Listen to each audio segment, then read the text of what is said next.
So what's up? How you doing today? We are going to take a look at two different ways to play the weight from the band. The original way in the key of A, which if you're a beginner is a little tricky because there's some bar chords and things in there. And we're going to look at an easier way using the capo. It's going to open things up, make it a lot easier. But I like to play along with backing tracks I create so that you can hear and see things in the more of a musical context. So let's start with the more challenging way. Let's give it a listen. I'm going to break down what's going on and we'll do the same thing later for the easy one.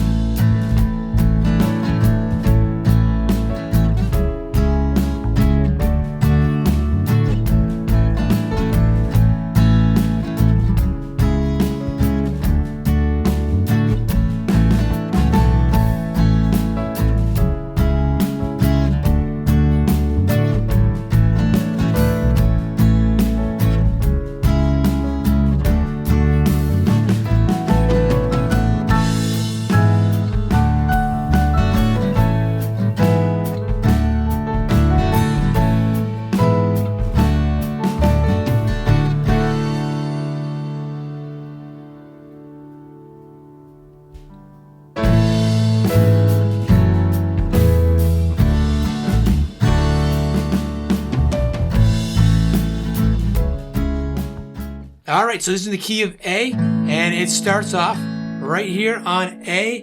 And an easy way to get this, instead of playing like this or this, but play it with just a little half bar like this. Just get in the middle four strings, because then we're climbing up the middle four. With the C sharp minor, where you don't have to actually bar down the whole thing, you can, but you could also just play the middle four, and then you don't need the bar.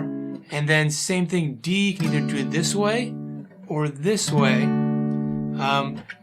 Or you can play it there, but I'm breaking it out this way. I kind of hear it as them playing it this way. The way it sounds to me, it sounds like that. And it climbs up these four strings, you know, the middle four, and it keeps the tone more even than doing that. Kind of sounds like a little more jarring.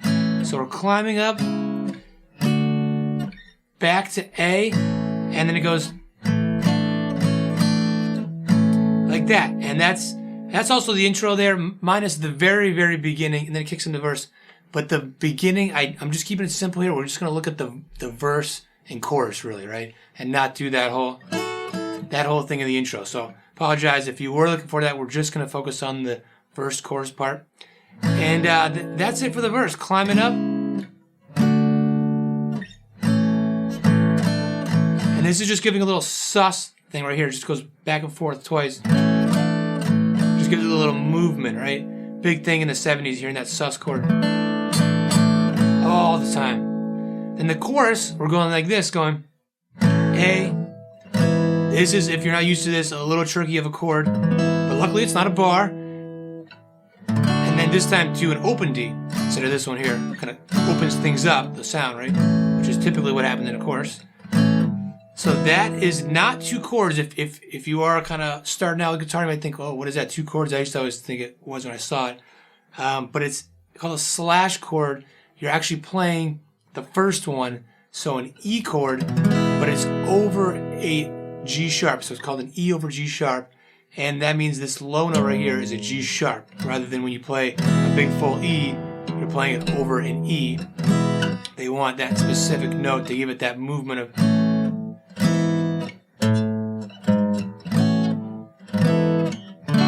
up to the D. So that's why that is there. It's a little bit of a stretch here. Takes a little bit of getting used to that. Does that 3 times, and then the last time hangs on the D. They do the singing, and it goes into the descending part going. Oops.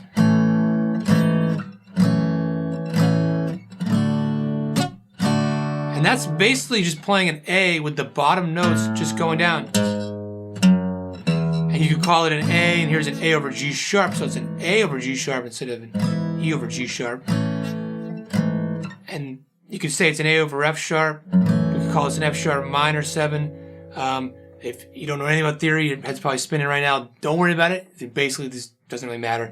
It basically means the same thing, an A over F sharp versus a F sharp minor 7. It's the same exact notes, just maybe different ways of describing it. And then an A over an E to that D, right? And that's it. So let's jump into now hearing the easier way, and then we'll break down what's going on there.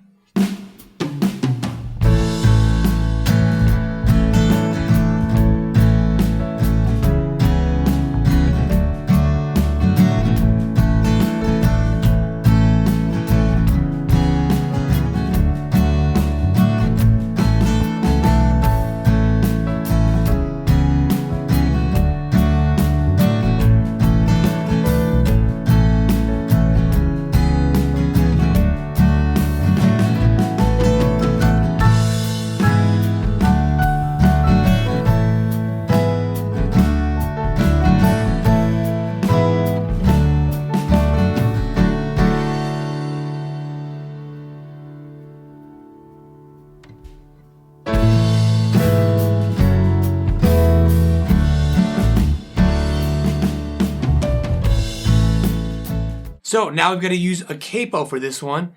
So hopefully you've got one. And it's going to go over the 2nd fret. And this will allow us to not have as many bar chords, and just the fingerings is just be a little bit easier. So we're going to go like this, play a G, B minor 7, C, and then that sus thing now is played very differently like this, but the sound in the end is roughly the same thing, right? So instead of playing G like this, though, a lot of people are used to this. I think this is a good way to do it. When I first learned this, I was like, wow, this feels really weird. My fingers are weak using the pinky, but you get used to it, and playing this kind of music is very useful because you want to get that soft sound. Whereas if you're like this, you're locked in, you can't get it. So just play it like this the first time so you're kind of used to it, getting to it, right? And then the B minor 7. So this is a way, instead of playing B minor, where you have to play it like this, with the fingers all down, or a bar. It's just a lot easier. So you may think, well, it's a B, it should be a minor chord, not a minor 7, this fancy chord. It's okay, it's just jazzing it up a little bit, it's fine. It's actually easier to play. So we're going like this. Just a regular old C, and then we don't need this note up here because we're just going to focus on that sus thing. So going, and that's it for the verse. Now for the chorus, we've got G like this, and instead of playing it like this, we're going to move this note over here because it's going to help glue the rest of it together, going.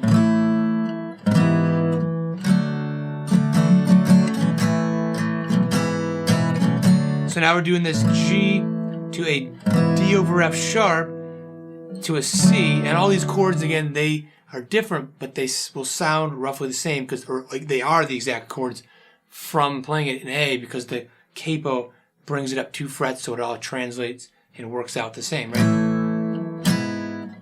So same thing 3 times, and then hang on that C, and then our big descending part, we've got.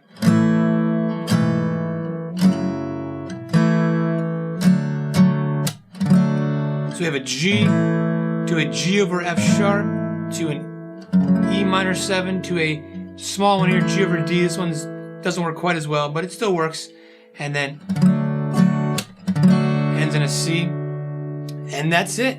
So if you've got your guitar with you and you want to try this out, check out the backing track over here, where you can just follow along the charts and play with it at your own speed and try it out both ways and have fun with it. And I'll see you in one of the next videos.